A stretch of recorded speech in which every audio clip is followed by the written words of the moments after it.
शांत रात, लेकिन कुछ तो है यहाँ। रात के 2 बज रहे थे। सीमा अपनी पीजी रूम में अकेली थी।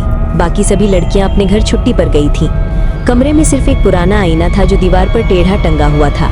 उस आईने की एक अजीब बात थी, जब भी कोई उसमें देखता उसे अपनी आंखों में हल्की सी लाल चमक दिखाई देती थी। सीमा को शुरू में लगा शायद रोशनी का खेल होगा, लेकिन धीरे धीरे उसे महसूस होने लगा कि आईना देखता है। उस रात सीमा का मूड अच्छा था। उसने बाल सुखाते हुए आईने के सामने जाकर मुस्कुराया, पर उसके होंठ हिल रहे थे और आईने में उसका चेहरा 2 सेकंड बाद हिला। वो जम गई। धीरे से पास जाकर बोली, कौन है वहाँ? कोई जवाब नहीं, लेकिन आईने में उसका प्रतिबिंब अब धीरे धीरे मुस्कुरा रहा था, जबकि सीमा का चेहरा डर से जम गया था। अचानक लाइट झपकी और बुझ गई। कमरा काला, सिर्फ आईने में हल्की सी नीली चमक। उसने मोबाइल की फ्लैशलाइट ऑन की और देखा कि आईने में अब 2 परछाइयां थी, एक उसकी और दूसरी ठीक पीछे उसके कंधे पर झुकी हुई।